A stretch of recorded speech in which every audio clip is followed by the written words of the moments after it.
Alright. So I was just talking to this acquaintance of mine. And she was talking about how she is better than the rest of her family. For her sister had a child out of wedlock, is now a single mother. Her aunt is a crazed, depressed woman that goes to therapy and takes several antidepressants. Her father is quite a raging Flanders, if you will. He goes buck wild crazy on his religious escapades and makes horrible enemies because everyone he meets he tries to convert. His son has attention deficit disorder, probably because his father doesn't know how to parent. Spare the rod, spoil the child, and that is the case. That is how it is. That's how it always will be. So when a child's just been yelled at all his life whenever it did something wrong, but never, ever suffered physical consequences before it, well, they tend to develop ADD no matter what, when they just don't even care what anyone has to say anymore, because really, to them, it's not important. And then she has another sister. That was quite a hospitalized baby as when she was a child. Had everything handed to her on her silver plate, and because she was so pathetic as a child, she wasn't forced to work or do anything really difficult for most of her life. Even now, she's barely forced to work. And yet, they have another child, a young little girl. Who's not so much as a little girl anymore. She's about 13. And a lot of people say she's turning out okay, she's turning out more normal. But what they don't tell you is they have her hopped up on so many drugs, it isn't even funny anymore.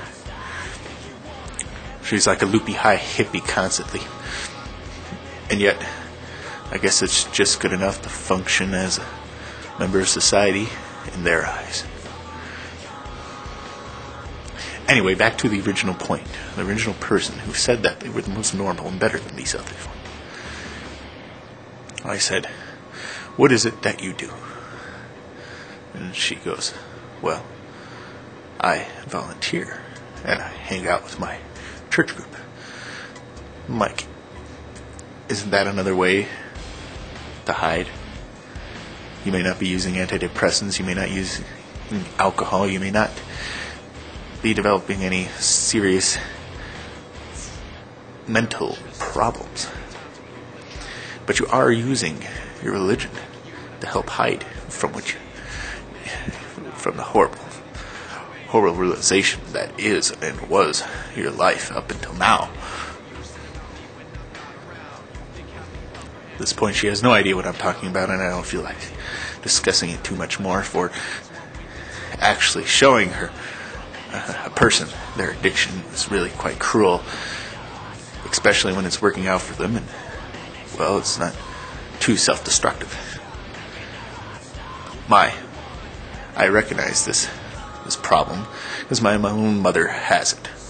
She's had horrible things in her life. My grandfather was quite the abusive alcoholic. My grandmother was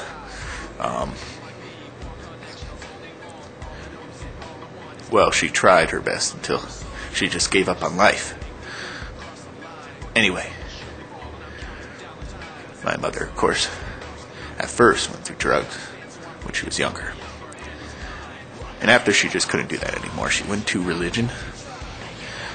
And I suppose on religion you don't lose money, you're not killing yourself quickly like with the drugs, but it is quite similar, is it not?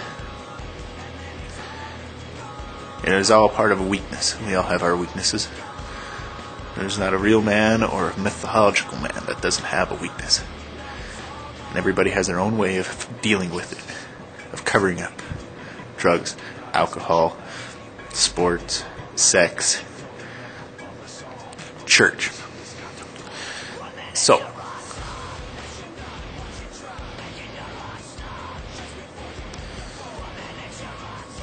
And this is true. You can see it in society. You can see it build up on and on and on throughout society. Think about it. People can tell you any type of reason. I'm sure they can do any type of research and tell you what you think is true. They can tell you why there's violence. They can tell you why there's rampant rape or sex or alcohol problems throughout the world. Guns, no matter what. It is all there, the violence. And they think, how do we accomplish this? How do we get past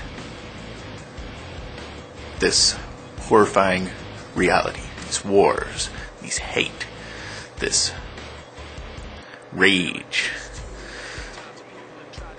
this need for power, energy, release, if you will. This need for that people have for peace of mind, for relaxation, that is often involving in getting energy, getting power, getting our ideas and our minds cleared, or just fogged up with other crap. Well, it is in every society, and therefore it is proven that it is in every individual. Every society breaks down to the individual. And you can ask any sociologist that, and pretty much everyone will tell you that in one way or another.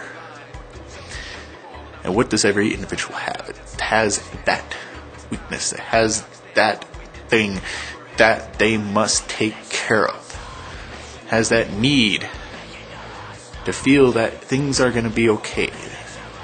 The things will at least be okay for a while. To let things be alright somehow. And they all know how to do it in their own special way. And yet there's only a limited number of ways that they do it. Whether it's to have violence against someone else, to have incredible lust for weird-ass sports, to have incredible lust just for sex, to have incredible lust to drink, to do drugs, whatever. It is just so you know that things will be okay.